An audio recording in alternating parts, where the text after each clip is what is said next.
The old squad leader bellowed. Yes, Crazy Boy and Eagle Eye responded in unison, their voices resonant. Without any hesitation, they turned and sprinted towards the front of the line. 10 minutes later, they reached the front of the formation. Spotting the regiment commander struggling through the muddy terrain with his warhorse. Reporting to the commander, Crazy Boy shouted before even arriving, his loud voice piercing the cold air. The commander halted, turning his head, a hint of sternness laced with interruption in his hoarse tone. Are you from the 1st Battalion? What are you doing here instead of being with the unit? Eagle Eye stepped forward, immediately reporting. Sir, we encountered a fellow villager who escaped from Daozhou on the way here. According to reliable intelligence, should the enemy discover our forces approaching, they will untie the floating bridge on the Xiaoshui River and pull it to the opposite bank. The commander's expression changed instantly. He seized the reins of his horse, the veins on the back of his hand bulging. The Xiaoshui River outside Daozhou is deep and swift. If the bridge is severed, the thousands in the vanguard will be hopelessly trapped on the riverbank, with pursuing enemies behind and the river blocking the way ahead. If there are 2 enemy battalions in Daozhou setting up heavy machine guns to fire, the vanguard will be utterly annihilated in this quagmire. Is the intelligence accurate? The commander frowned, fixing his gaze on Eagle Eye. The sister-in-law of a fellow villager is serving in the city, delivering this message personally. Eagle Eye met the commander's gaze without flinching. The commander abruptly turned, striking the saddle with his fist. Damn it. The enemy is fast to react. Clenching his teeth, the commander made a swift decision, glancing at the messenger beside him. Notify the entire regiment. Give it everything you've got. We must seize that floating bridge before the enemy cuts it off. Yes. The messenger took his orders and dashed away. Chapter 220. Brother, you've delivered the takeout to the wrong place. The commander turned back to look at Crazy Boy and Eagle Eye, who stood straight despite their sweat-drenched brows. He recognized these 2 new recruits. While other new soldiers had collapsed from exhaustion the previous night, these 2 still had the energy to help tend to the wounded. You 2 have quick legs, the commander said solemnly. Returning to the unit now would waste precious time. Temporarily join the vanguard squad and advance with me. Once the layout of the enemy forces was discerned, your task is to relay messages to the rear. Affirmative. The 2 responded in unison. Accompanying a senior commander on the front line was precisely what Brother Kwong desired. The troops hastened their pace, marching another 20 miles. The vanguard unit's forward platoon traversed a dense thicket, with the grand thoroughfare leading to Daozhou City not far ahead. Conceal yourselves. Eagle Eye suddenly barked, having detected an unusual sound even before the commander. The commander paused, then signaled, and dozens of soldiers swiftly dove into the underbrush flanking the road, with haystacks hiding others.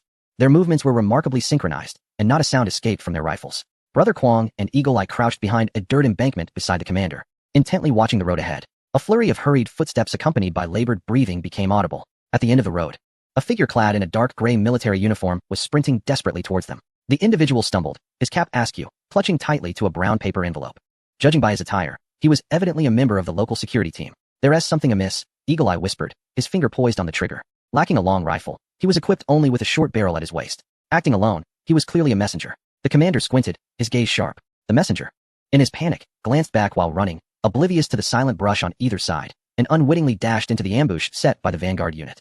At the moment the messenger passed the commander's concealed position, the commander sprang from the grass, extending a hand to firmly grasp the nape of the messenger's neck, yanking him backward. Ouch! The messenger yelped, his feet leaving the ground as he was dragged into the undergrowth and fell to the ground. 2 bayonets were instantly pressed against his throat. Trembling in fear, the messenger shut his eyes tightly, too terrified to look up. He struggled with all his might, shouting hoarsely, "Don't kill me! Don't grab me! I'm one of your own. I was sent by the county magistrate to request assistance." His voice rang loudly in the stillness of the woods, creating a stark contrast. Listening from the side, Brother Kwong's eyes lit up, and an idea sparked in his mind. He swiftly removed the red star cap from his head and stuffed it into his pocket. The other soldiers paused momentarily, then quickly followed suit. Removing their red star caps in perfect harmony, Brother Kwong rose, swaggering over to the messenger. With hands on his hips, he deliberately lowered his voice, adopting the demeanor of a domineering officer, and kicked the messenger lightly on the thigh. "What are you shouting about? Are you wailing?" Brother Kwong's expression was stern, exuding an air of intimidation. "Since you know you're here to ask for help, why aren't you reporting the situation to me? What is going on in the city? If there is no bounty, I'm not going to risk my life." The messenger, upon hearing the brash tone, genuinely believed he had encountered a fierce character from the nearby hills, or perhaps a commander from the National Army come to offer support. Keeping his head down, he complied, grasping Brother Kwong's pant leg and repeatedly bowing his head. Commander, please save me. The Red Army ruffians are about to attack." Brother Kwong let out a cold snort, convincingly maintaining his facade. "Spare me the chatter. How many troops are currently stationed in the city? Are the cannons well equipped? What strategies does that incompetent county chief intend to employ for defense?" The soldier, desperate for survival, divulged the entire situation of Daozhou City. "There are no troops left. Truly, there are none." The soldier's face was drawn in despair, speaking at a rapid pace. The county chief now possesses merely 40 soldiers, with only over 30 Hanyang rifles at his disposal. Upon hearing this, Brother Kwong was taken aback. He glanced at the regiment commander, who too displayed a flicker of astonishment. This meager force? To avoid revealing their knowledge, Brother Kwong continued to shout, "Didn't you call for reinforcements? Where have they vanished?" Yes. The soldier nodded vigorously. The county chief spent 10,000 silver dollars to summon a company for assistance. But they didn't bring any supplies. The surrounding forest was eerily silent. Dozens of soldiers from the vanguard lay on the ground, exchanging glances. They had anticipated a fierce battle in Daozhou City, yet this paltry force? Were it not for the county chief's willingness to spend money to summon a company, the 40 soldiers and 30 rifles would hardly differ from an empty city.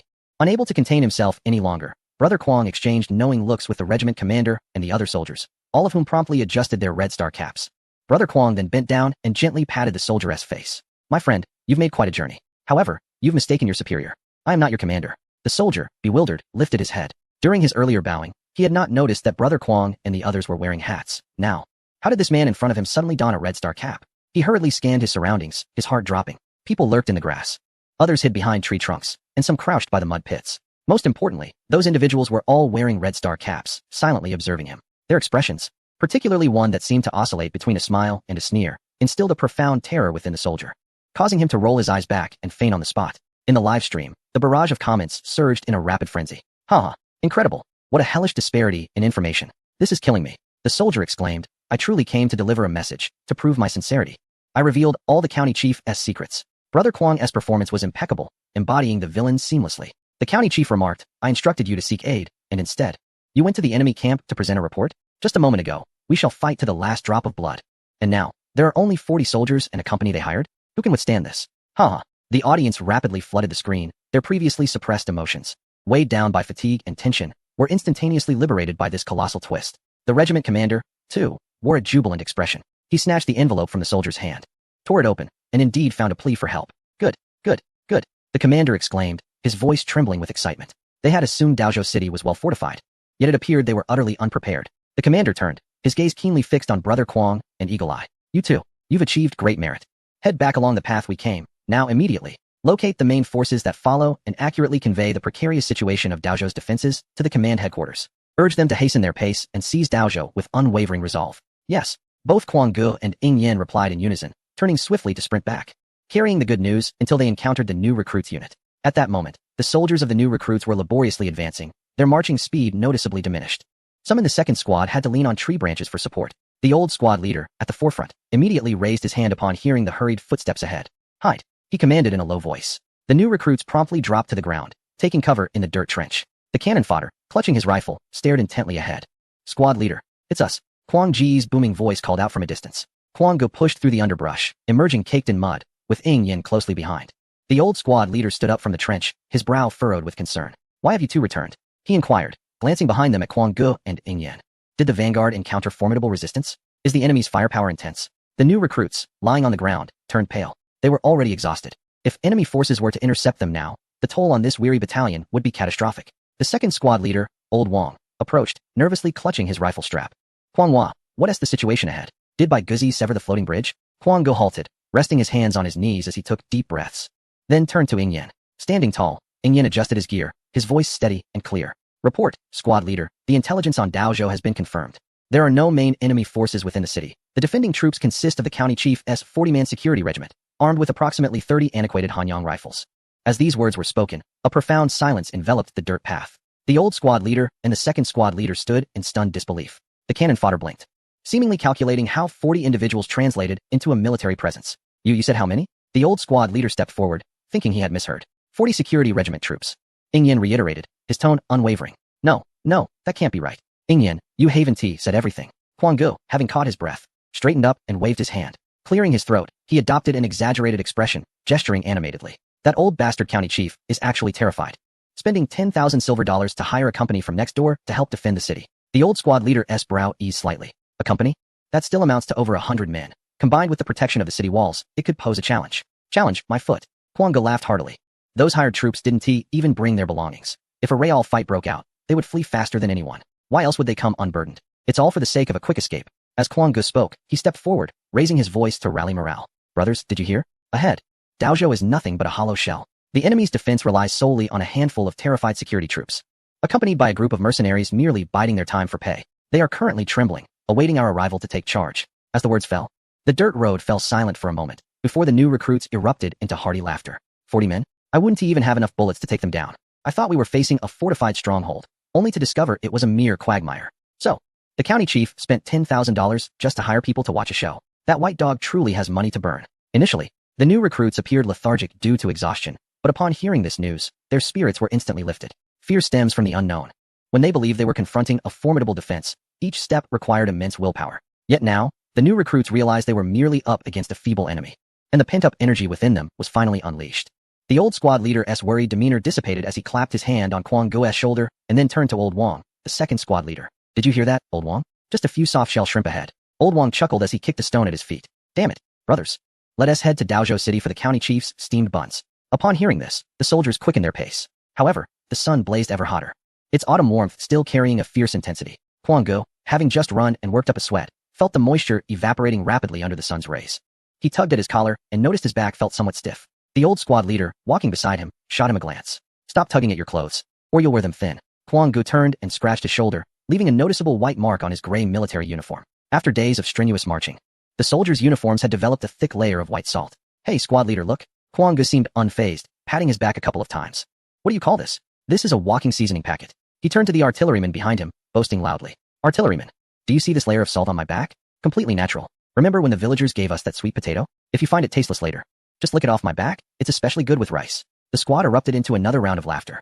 Although the blisters on the artilleryman's feet throbbed painfully, he couldn't help but be amused by Kwang Ji's antics. He innocently licked his cracked lips, staring at Kwang Ji's back. Brother, is that salt clean? My sweet potato really lacks flavor. The artilleryman earnestly chimed in. Nonsense. This salt is made from sweat. It's particularly energizing. Kwang Ga held his head high, striding confidently. Eagle Eye, walking beside them, couldn't he resist interjecting. According to human metabolism, sweat contains not only sodium chloride but also urea and lactic acid. Are you sure you want him to consume that? Kwang Go's expression stiffened as he glared at Eagle Eye. Eagle Girl, if you can't speak properly, then keep quiet. I'm speaking metaphorically. Do you understand metaphor? No, I only state facts. Upon hearing Eagle Girl, Eagle Eye showed no mercy to Kwang Go, maintaining his pace without slowing down. Blue Star's barrage left many shaking their heads in disbelief. Goodness, a walking seasoning packet. Brother Kwang, you truly know how to find joy amidst adversity. The little cannonball is utterly adorable. He genuinely intends to lick it. Ha. Humph. This is the essence of a true army. Suffering cannot break those who possess unwavering beliefs. Bolstered by such formidable optimism, the new recruits of the 1st Battalion quickened their pace. The soldiers bore no complaints, and none fell behind. When hunger struck, they pulled out half a piece of hard biscuit from their pockets. Some nibbled on sweet potatoes, munching as they walked along the roadside. The biscuit was exceedingly tough, impossible to chew. So they took a swig from their water flasks to wash it down with cold water. The old squad leader marched at the front. Listening to Brother Kwang's occasional jests, a broad smile gracing his lips. Being a squad leader has never been so effortless. He turned back, seeking to assert his presence, and shouted loudly, "Keep up! Everyone, stay in line. Our destination is Daozhou City. No one is allowed to falter today." Yes, the new recruits roared in unison. As the sun inclined towards the west, and the cold wind swept across the hills, the soldiers ahead suddenly halted, gasping for breath. Brother Kwang and his companions looked up to see a gray outline at the horizon. It was a line of city walls. Beyond them, the wide Xiaoshui River shimmered coldly in the twilight. On the opposite bank lay Daozhou City. Chapter 222. Eating hot pot and singing songs. The name Xiaoshui River appeared merely as a few ink dots on the map. Yet, when it lay vividly before them, it completely obstructed their path. The river was exceedingly broad, its surface swirling in ripples, producing a deep, muffled sound, standing atop a dirt slope. Brother Kwang gazed into the distance and couldn't he help but mutter softly, "Damn." The intelligence provided by the locals had been remarkably accurate. The floating bridge connecting the two banks had now been severed. Dozens of wooden boats were tightly tethered to the opposite bank of Daozhou City, neatly lined up beneath the city wall. All that remained on the expansive river was a few stone piers, battered by the rushing current. It truly was severed. Cannonball crouched in the thicket, observing the surging waters with a hint of trepidation in his eyes. Having never encountered such vast rivers, the mountain boy instinctively felt apprehensive. "What a fuss," came the steady voice of the squad leader from behind. He unfastened his marching pot from his back, squinting as he gazed towards the city wall across the river. There, the crevices of the Daozhou City wall were overgrown with withered grass, and a few tattered flags flapped in the cold wind. Suddenly, a flurry of gunfire erupted from the city wall on the opposite side. The bullets whistled through the air, and due to the considerable distance, they lacked power, landing harmlessly in the mud of the riverbank before the vanguard, splattering a few clods of dirt, entirely off target. "Get down. Don't expose yourselves," the squad leader shouted to the soldiers of each team, and the new recruits swiftly dropped to the ground behind the ridges.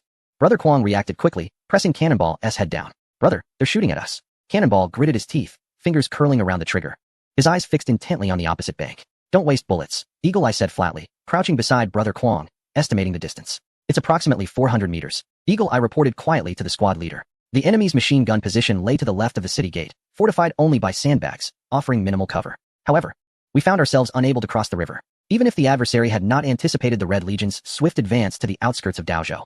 The boats had long been withdrawn by the timid county magistrate, rendering our situation exceedingly difficult. The veteran squad leader remained silent after hearing this. His gaze fixed on the wooden boats pulled to the opposite shore for a moment. At that juncture, the commander of the vanguard regiment approached. Crouching low, his countenance darkened, and a fist struck the muddy ground, revealing his inner agitation. "Commander, the pontoon bridge has been severed too abruptly," panted the second platoon leader, rushing over. The river was too deep, the current far too swift. Unless one was an expert swimmer, crossing was impossible.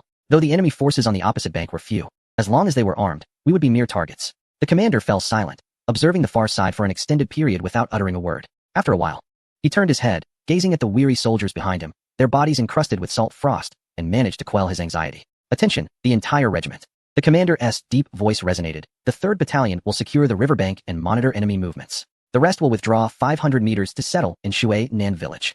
In this decisive command, there was no mention of a siege plan. The new recruits of the 1st Battalion were taken aback. Withdraw? At this moment, retreating was tantamount to waiting for death. "What are you standing there for?" The veteran squad leader rebuked, shouldering his gear again and giving a kick to Kwang Ji's rear. "The commander has ordered us to rest in the village. He doesn't want your fiery wheels anymore." With a laugh and a scolding, the veteran took the lead in standing up. Meanwhile, the machine guns across the river continued to fire aimlessly. Bullets are more precious than lives. It is unwise to provoke the blind. The veteran squad leader sneered at the city wall and, without looking back, led the recruits in retreat. The second squad leader, Old Wong, leaned in, lowering his voice to inquire, "What is going on here? With the dogs nipping at our heels, are we really heading into the village?" The veteran chuckled, pointing towards the village ahead. "Didn't you hear the commander? He has given it his all. Since he has exhausted his strength, shouldn't we have a bite to eat? Withdraw." The vanguard regiment withdrew from the riverbank in an orderly fashion, observing the retreat. The enemy soldiers atop the city wall erupted in mocking laughter, believing the vanguard feared their defensive fire. "They're running. The mud-footed are fleeing. Come back for a drink of river water." The jeers drifted on the wind to Kwang Gu's ears, causing the veins on his temples to throb. He spat into the river. "Just wait. Soon I'll have you begging on your knees." Shui Nan village, built alongside the water, saw its inhabitants huddled within their homes.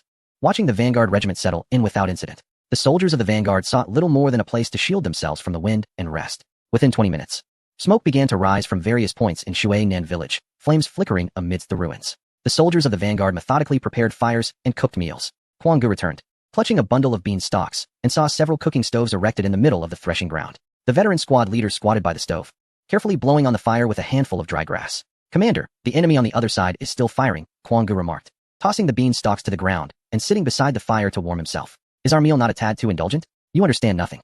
The old squad leader stuffed bean stalks into the stove, the flames illuminating the increasing wrinkles on his face. It was not yet dark, and the enemy on the city wall observed us as we did them. The more we ran, the steadier they became. The old squad leader pointed towards the sound of machine gun fire. "Now we are not running, and we boldly kindle a fire. Do you believe that the county chief across the river is nearly frightened to the point of spinning in circles?" The old squad leader pulled out some rations, crumbling them into the pot. "Is this a feigned retreat?" Crazy Brother scratched his head and uttered a formal term. "This is merely a meal." The old squad leader shot him a glance, saying that without a full stomach, how could one manage the water later? Why complicate matters? Crazy Brother was momentarily taken aback.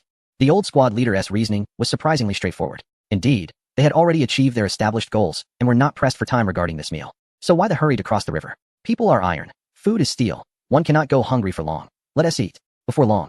The soldiers of the vanguard regiment sat around the bonfire, silently sharing a porridge-like soup, the warmth of the flames dispersing into the night. "Crazy kid, go fetch some water." At this moment, the old squad leader handed over the cooking pot, assigning the task. The porridge was finished among the soldiers, the bottom of the pot gleaming from the wooden spoons. "All right then." Crazy Brother stood up, massaging his sore knees, and took the cooking pot toward the village entrance. Dusk had fallen, and the lights of Daozhou City across the Xiaoshui River began to twinkle. A few guards on the city wall ignited torches, their flames illuminating the river surface. Rat-a-tat-tat. Sporadic gunfire erupted, bullets striking the muddy ground before Crazy Brother's feet. Standing at the riverbank, he faced across, unfastened his belt, and shouted into the wind. "Hey, over there." Crazy Brother bellowed, his booming voice overpowering the sound of the flowing water as it reached the other side. "Stop firing those damn cannons. We are having our meal back here." Crazy Brother chuckled, adjusting his trousers. "Your firecrackers are quite impressive, very festive. Set off a few more, and I'll reward you with sweets when I enter the city tomorrow." Chapter 223. The people of Longhua do not fight among themselves. After shouting, Crazy Brother turned his back and wiggled his hips towards the opposite bank. The machine guns on the city wall finally reacted, their barrels spitting fire as they unleashed a volley of bullets. However, the distance was too great and the night too dark. Most of the bullets merely fed the fish in the river. Occasionally, a few struck the muddy riverbank, splashing up bits of mud. Crazy Brother did not flinch, standing defiantly in the wind with a look of disdain. Truly wasteful. He dusted off his backside and swaggered back, muttering to himself. "Such shooting is merely for sound. It wouldn't even be worthy of accompanying my earlier moment of relief." Returning to the bonfire, the old squad leader was adding firewood to the pit. The flames cast a serious light on his face. "Stop showing off. The old squad leader tapped the ground with the fire stick. No matter how much one shows off, we cannot fly over. The new recruits of the 1st Battalion sat around the fire, holding hot water in their hands, their gazes somewhat vacant. The river flowed with such ferocity that the boats lay stranded on the opposite bank. To swim across would be akin to running into the line of fire from the machine guns stationed there. If we did not make the attempt, the progress of our troops would be hindered. Eagle Eye sat upon a stone, meticulously cleaning his rifle's barrel, when he heard the approach of the courier. Yet he did not lift his gaze. Judging by the gunfire moments earlier, there were at least 3 intersecting points of fire across the river. Without the cover of heavy weaponry, a forced crossing would result in devastating casualties. The atmosphere was heavy with tension. Just then, a messenger crouched low and emerged from the shadows at the village's edge. Which of you belongs to the 1st Company? The old squad leader immediately stood, brushing off the dust from his hands. Here. The messenger jogged over, saluted, gasping for breath. Orders from the regiment. The 1st Company is at the forefront, and our mission has been altered. The old squad leader's expression grew serious. Are we to launch an assault? We are ready at any moment. All the soldiers set aside their bowls and seized their weapons. The messenger shook his head. The higher command has instructed us to change our strategy to one of psychological warfare. The commander insists that we are a force defending our homeland against the invasion from the north. On the other side, besides the security brigade, there are civilians who have been conscripted. They are largely unaware of the true situation. The messenger glanced at the faint lights across the river. We are to create a commotion and convey our intentions clearly. We must strive to avoid harming the civilians and undermine the enemy's morale. The old squad leader paused. This task seemed more challenging than a mere clash of blades. Across the wide river, with the wind and the rush of water, it would be nearly impossible to communicate effectively. Despite how loudly the courier had shouted moments ago, the enemy might not have heard him clearly. Listening nearby, the courier's eyes began to glimmer with excitement. Psychological warfare? Huh. This is my forte. He rubbed his hands together. Isn't it just a matter of persuasion? The old squad leader turned, regarding the courier with skepticism. You, a simpleton, can expound philosophy? No need to worry about that, squad leader, the courier replied confidently, thumping his chest. Just watch. With that, he turned and dashed towards the engineering unit. In a short while, he returned, clutching an odd contraption, a makeshift loudspeaker fashioned from thin metal sheets. Its joints were bound with twine, appearing rudimentary yet capable of amplifying sound. Moreover, he held a battered basin in his other hand. Eagle Eye. The courier intended to call him by his nickname, Eagle 2, but upon seeing the old squad leader's warning glare, he swallowed the words. Find me a good spot. I am about to commence my performance. With a sigh, Eagle Eye secured his cleaning cloth and slung his rifle over his shoulder. Follow me. The two crept to a prominent boulder at the riverbank. This stone provided an excellent position, shielding them from direct enemy fire, while the wind direction favored the transmission of sound across the water. The courier climbed atop the stone, adopting a comfortable semi-crouched stance, and then drew a deep breath. A curious young soldier approached and asked, Brother, are you going to perform? The courier raised the metal loudspeaker, a mischievous smile playing at the corners of his mouth. Indeed, today I shall enlighten them on what it means to have vision. The night wind howled as the waves of the Xiaoshui River crashed against the rocky shore. On the opposite bank, a group of security personnel huddled together, stamping their feet to keep warm. Suddenly, a resonant roar pierced through the sounds of the wind and water, echoing across the river. Hey! This shout was filled with vigor and possessed remarkable penetrating power. The guards on the other side shuddered, nearly dropping their weapons, as a horn blared in response. Fellow villagers from across the river. And you, the brother who was hired for 10,000 coins. Upon hearing this address, the enemy soldiers hesitated, caught off guard by such a casual tone. In previous confrontations, communications between opposing forces typically revolved around surrendering or offering humane treatment to captives. However, this tone felt more like a familiar neighbor dropping by for a visit. Kong Gu brought the tin horn closer to his mouth, his voice infused with a lively warmth, albeit tinged with a cheeky edge. In this frigid weather, the wind from the Xiaoshui River must be numbing your scalp, right? Has that county magistrate, who pocketed all the money, provided you with warm cotton jackets or a steaming bowl of ginger soup? The enemy soldiers were momentarily taken aback. How were they supposed to respond to such candidness? Sometimes, the most disconcerting thing is when the opposition speaks the truth. Kong Ji's mock concern only served to amplify their discomfort. After all, it was already mid-November, and the damp chill of southern Hunan could seep into one's bones. Many of the hastily recruited soldiers among the enemy wore nothing but thin clothing, with some even donning straw sandals. Although the unit that had been invited was slightly better equipped, they were still huddled together behind the city wall. Hearing Kong Ji's taunts, several soldiers instinctively touched their icy arms and sniffled. Noticing their silence, Kong Gu chuckled to himself. He had encountered numerous adversaries of similar disposition and could only think how challenging it must be to serve under a warlord. How pitiable, he mused. Seizing the moment, he continued to weave his fabrications. Our Red Army has just enjoyed steaming bowls of white rice paired with hot pickled vegetable soup. It has warmed us to the core. In truth, Kong Gu and his companions had only consumed a bowl of wild vegetable porridge, with scarcely a grain of rice in sight. Yet, this did not hinder his boastfulness. After all, separated by hundreds of meters of river, none could discern the contents of their bowls. Did you hear whether they had eaten or not? Kong Gu paused briefly, allowing the words to sink in, then raised his voice, adopting a more serious tone. Sincerity, sincerity. And still more sincerity, my brothers. Listen to my advice. We are all citizens of the Dragon Nation. Citizens of the Dragon Nation do not turn against one another. With a slight pause to allow for digestion of his words, he continued. We, the Red Army, are merely passing through to the north to confront the eastern devils. We seek neither wealth nor territory. We will not recklessly take your belongings. As long as you refrain from firing upon us, we shall coexist peacefully. The ambitions of that county magistrate are his own affair. Each of you has elders above and young ones below. Is it truly worth risking your lives here? If you perish, you won't even have a simple coffin, but will be cast into the Xiaoshui River to feed the fish. For what purpose? The words spoken were plain, yet deeply resonant. Upon the walls of Daozhou City, the once tense atmosphere underwent an imperceptible transformation. As the hands that clutched rifles gradually fell to their sides, a few seasoned veterans exchanged glances, each discerning hesitation reflected in the other's eyes. The collective thought lingered. What was the purpose of this endeavor? They were meant to confront the enemy, yet here they were, perilously defending a county magistrate who seemed only interested in amassing wealth. At the base of the city wall, several tightly shut windows discreetly cracked open. The youngest son of the Kai family was pressed against the narrow opening. His ears perked as he strained to listen. Father, what are they shouting outside? Shoo! Old Kai quickly covered his son's mouth, his face marred by fear, yet his eyes betrayed a flicker of confusion. Having lived for half a lifetime, he had witnessed too many instances of soldiers colluding with bandits to pillage. Each time soldiers arrived, they caused chaos and theft. Yet, the booming voice outside conveyed a message that felt remarkably warm. The dragon people do not fight against each other. Old Kai pondered these words, and his trepidation dissipated by half. The window of the Huang family next door also opened.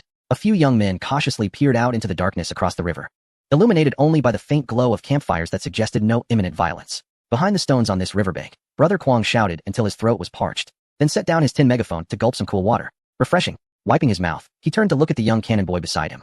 The boy gazed up in admiration, eyes wide. Brother, you're incredible, he exclaimed, giving a thumbs up. After you shouted, the other side fell silent.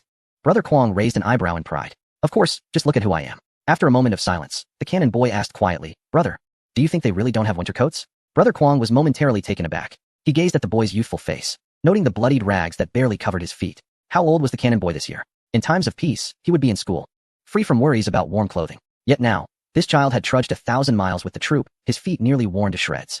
The playful grin faded from Brother Kwong's face as he turned to the old squad leader behind him. The leader, upon hearing the boy's question and noticing Brother Kwong's gaze, contemplated for a moment. What he said is true. Most warlords are only concerned with their own profit, completely indifferent to the lives of their soldiers. To them, soldiers are mere expendables, used and discarded. This is why we must fight, why we have chosen this path.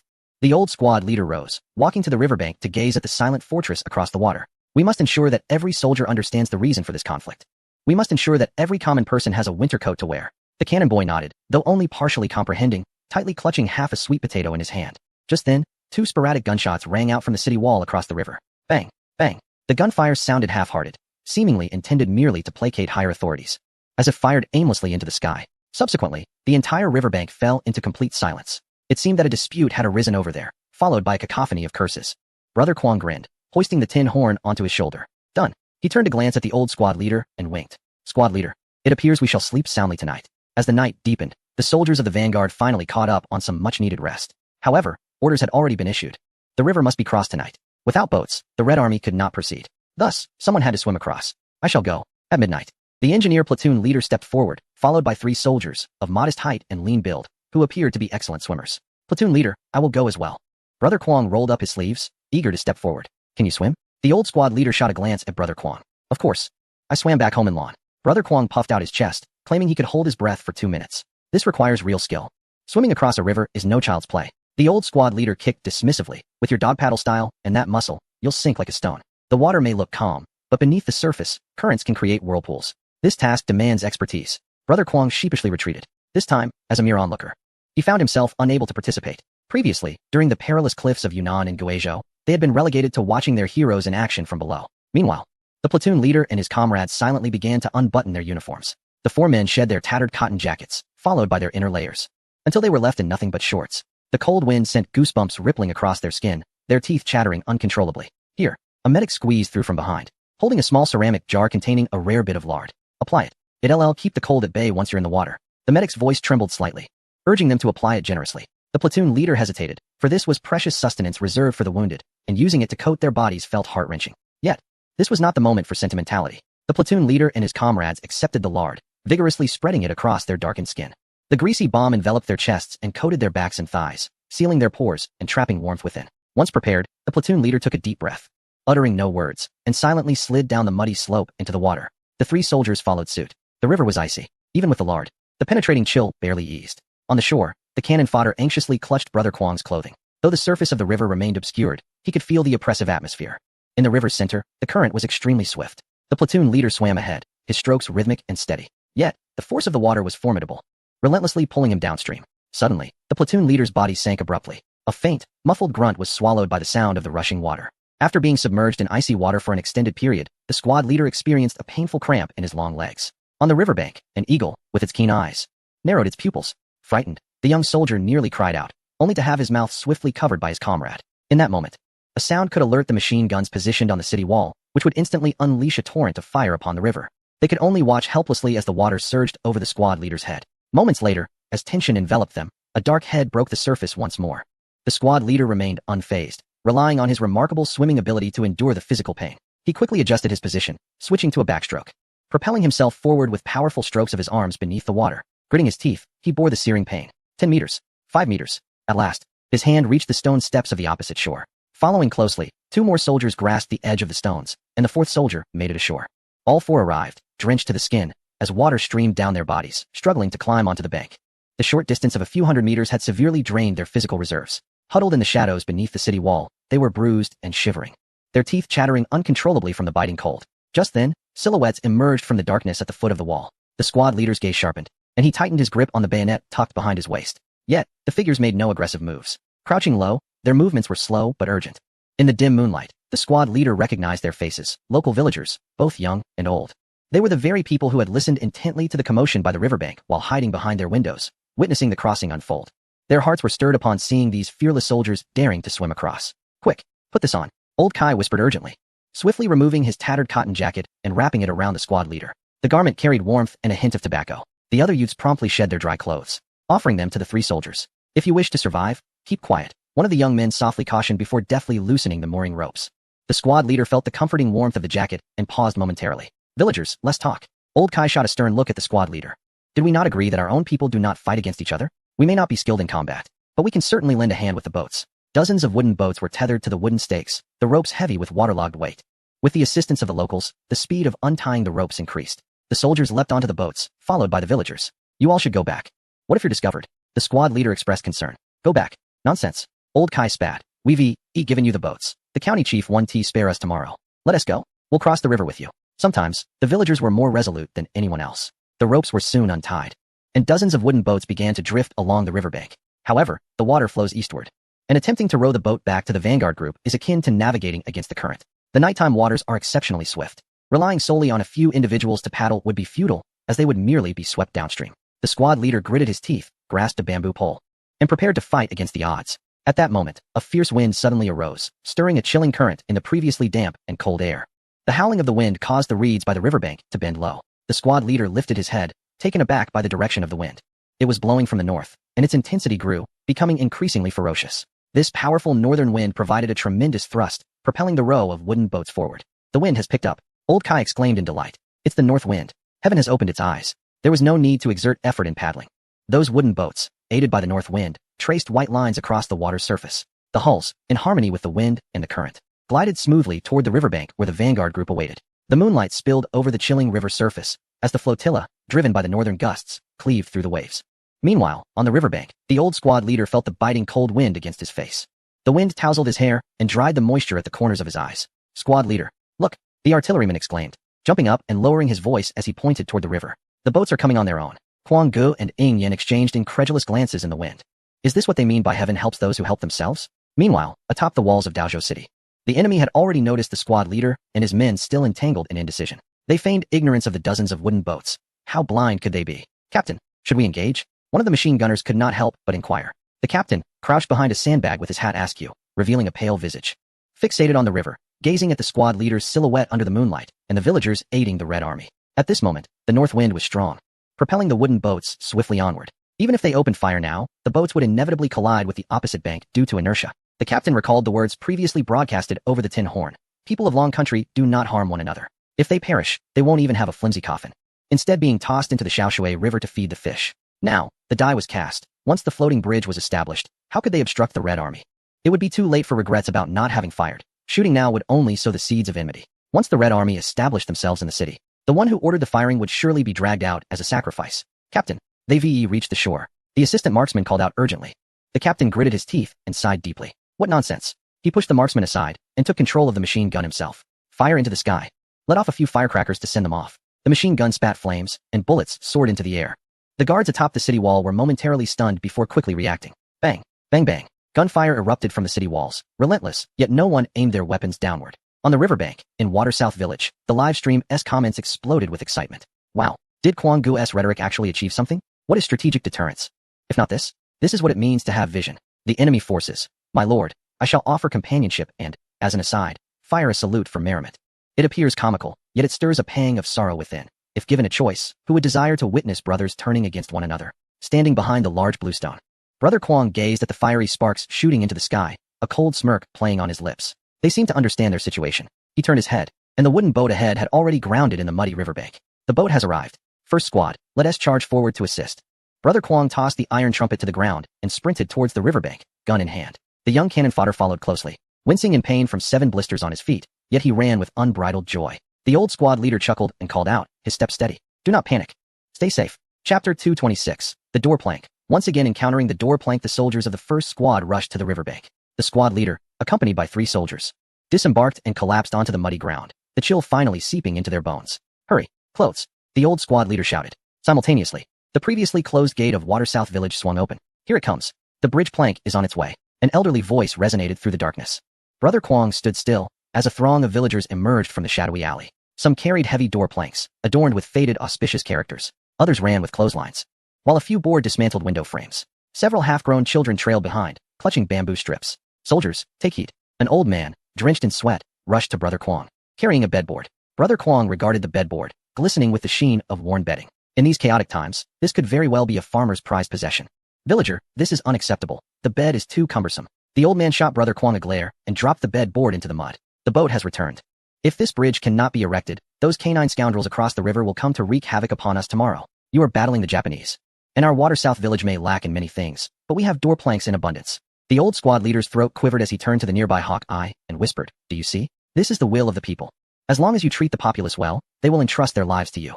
The unwavering integrity of the Vanguard Corps is evident to the people of Water South Village. The more they observe, the more they wish to see such a military force persevere. Hawkeye nodded in agreement and stepped forward to accept a door plank. Had it not been for the villagers' assistance, the Red Army might have perished long ago on the Long March. Yet it is precisely because they are the Red Army that they receive the villagers' support. The bridge construction commenced, with engineers from the Sapper Company positioning themselves in the water. Soldiers formed a long line to pass along supplies, with villagers joining in to lend a hand. The boats were brought together, ropes secured, and the door planks laid in succession. The bridge, somewhat crooked, spanned the flowing river, its surface adorned with an assortment of materials. At the front was a weathered temple gate. In the middle lay a ladder caked with mud, and at the back rested a split log canoe. Each time a villager placed a plank, they would leap upon it with vigor. If the board remained steady, they would shout in triumph. Weavee crossed. Amidst the fervent activity, several elderly women approached the crowd, their bamboo baskets in tow. Seizing the opportunity while the soldiers were occupied with heavy loads, they began to stuff warm provisions into their arms. Oh dear, such cold water. Please have a taste of something warm, urged an elderly woman. Seizing the attention of the young man, known as Kwang Gu, his arms quickly filled with roasted sweet potatoes and boiled eggs. Madam, we. Kwang Gu instinctively attempted to decline. What do you mean we? The woman interjected sharply, fully aware of his intention to refuse. These are for my own chickens, no stealing involved. If you dare to refuse, I shall jump into the river. Kwang Gu found himself at a loss for words. He had never triumphed over the persistent villagers and was unsure how to respond. Turning for assistance, he discovered that even the old squad leader was encircled by several villagers, unable to produce any money. It was the first time Kwang Gu had witnessed the old leader in such a helpless state. Take it.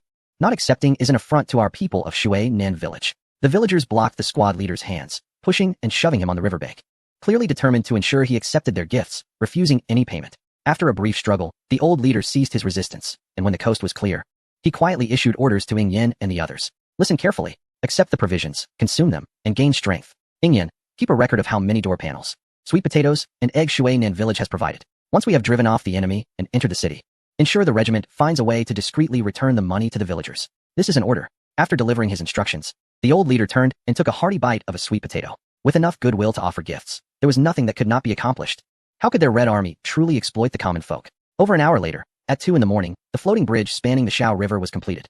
The biting north wind pushed the boats back, while the villagers provided door panels, together constructing this vital river crossing. The bridge appeared chaotic, yet it was sufficiently sturdy for passage. The regiment leader stood on the riverbank, gazing at the floating bridge, removed his hat, and bowed deeply to the villagers who had not yet dispersed. All present.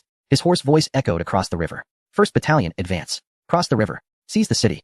Kwang Gu and his comrades followed at the rear of the 1st Battalion, charging over the makeshift bridge across the Xiao River. The streets were enveloped in darkness, the chilling wind howling, yet the enemy remained eerily silent, devoid of gunfire. Ingyan, keep a watchful eye on the second-floor windows, Kwang Gu whispered. If there's any movement, open fire and prepare for urban combat.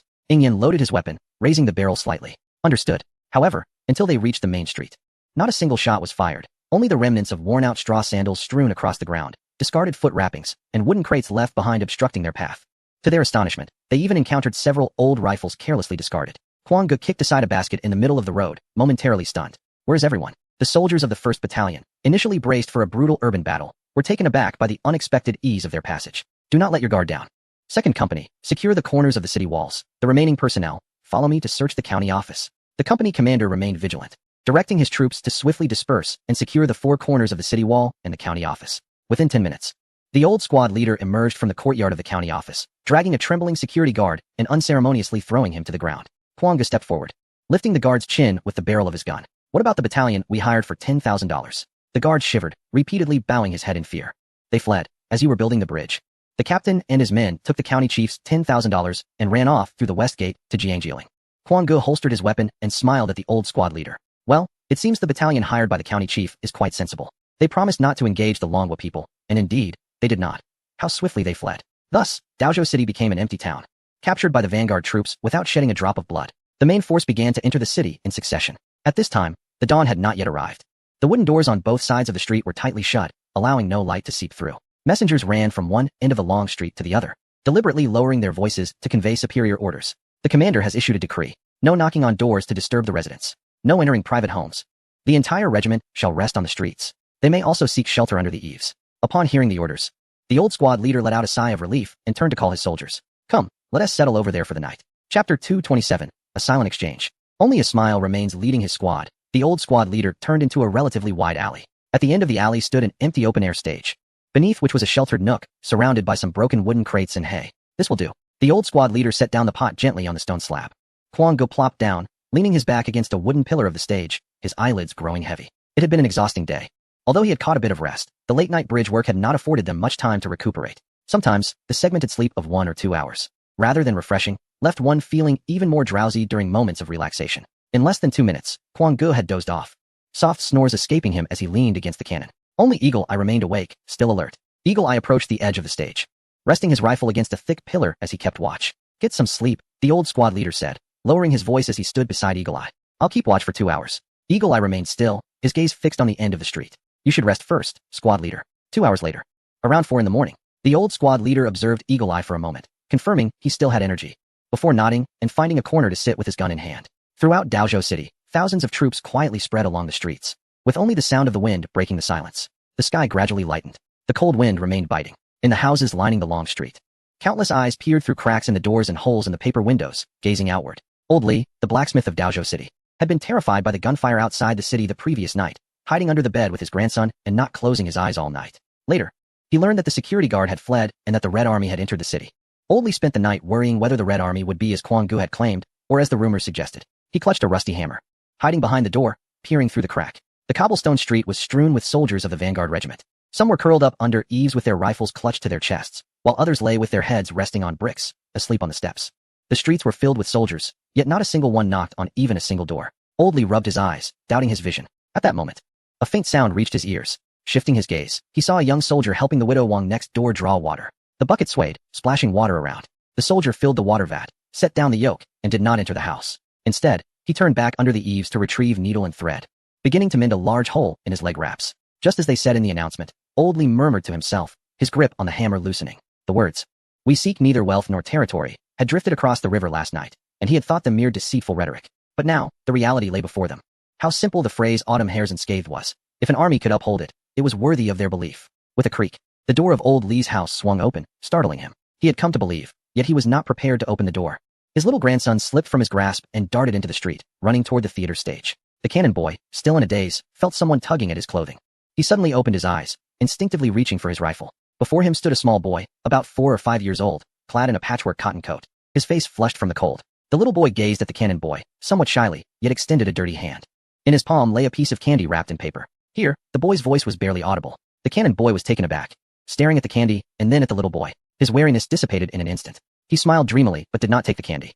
For the belongings of the common folk should not be taken lightly. He rummaged through his pocket and pulled out a grasshopper woven from straw, uncertain of when it had been crafted. This is for you, he offered, in exchange for your candy. Is that all right? The little boy's eyes brightened as he accepted the grasshopper, placing the candy in the cannon boy's hand. Yet, the cannon boy merely pretended to lick the candy before returning it to the boy's hand. The little boy was momentarily stunned, seemingly at a loss as to why the candy had returned to him, and was gently nudged toward the approaching Old Li. At that moment, Kwang Gu also awoke. Both he and Old Li silently observing the scene unfold. They exchanged no words, only a shared smile. At 9 in the morning, the troops took a brief respite within the city of Daozhou. Good news arrived. The fleeing county head and the company commander had departed in haste, leaving behind the provisions in the county granary. Thousands of pounds of coarse salt lay piled in the storehouse, alongside several loads of rough rice and a heap of cured meat. Naturally, this became the army's supply. However, most of it was distributed to the impoverished citizens of the city, with only a small portion retained by the vanguard regiment. In a moment, the entire city of Daozhou erupted with excitement, as the people, no longer in hiding, poured into the streets. Meanwhile, at the encampment of the 1st Battalion, the old squad leader had finished the fire and set up the pot. In the pot, brown rice porridge simmered, with a few slices of cured meat floating atop. The fragrant aroma of the meat intertwined with the scent of rice, wafting through the frigid air. Kwang Gu inhaled deeply, fixating on the pot, swallowing in anticipation. Is it ready yet, class leader? What is the hurry? The old class leader stirred the mixture with a wooden spoon, insisting on letting it simmer a while longer until the rice was tender enough to soothe the stomach. The young soldier gazed eagerly at the slices of cured meat. Class leader, 1 piece of meat for each person, no one is to snatch another's. The old class leader covered the pot. 20 minutes later, the soldiers of the 1st platoon gathered around the pot, each holding a chipped porcelain bowl. Kwang Gu received a generous serving of porridge, topped with a slice of cured meat. It was only during the Crimson Expedition that Kwang Gu found himself longing for meat so fervently. He carefully picked up the cured meat, scrutinizing it before cautiously placing it in his mouth, awakening his taste buds with its rich, savory flavor. In the vernacular of Sichuan, it was simply exquisite. The young soldier, overwhelmed with delight, devoured his portion, leaving his bowl spotless with sweat glistening on his brow. Only Eagle Eye, with his eyes closed, savored his meal at a leisurely pace, not due to a lack of sleep, but rather savoring the moment. The old class leader waited for Eagle Eye to finish before inquiring, "Are you full?" "Quite full." Kwang Gu patted his belly, exclaiming, "Now let me take on that mechanical legion. I could take on 10 of them." "Stop boasting," the old class leader chuckled, rising to gather his belongings and inspect the weapons. As his words faded, the sky suddenly turned a bloody red, and the subtitles revealed a stark truth. In 1934, Daozhou was spared from the flames of war by a northern wind and a call to peace. The people preserved their belongings, and the soldiers avoided heavy losses in the icy river waters. They enjoyed a hearty meal here and slept soundly. The subtitles gradually faded before reappearing in dark red. But further west lies the river stained by history. Are you full? If so, it is time to fulfill that pact of life amidst death.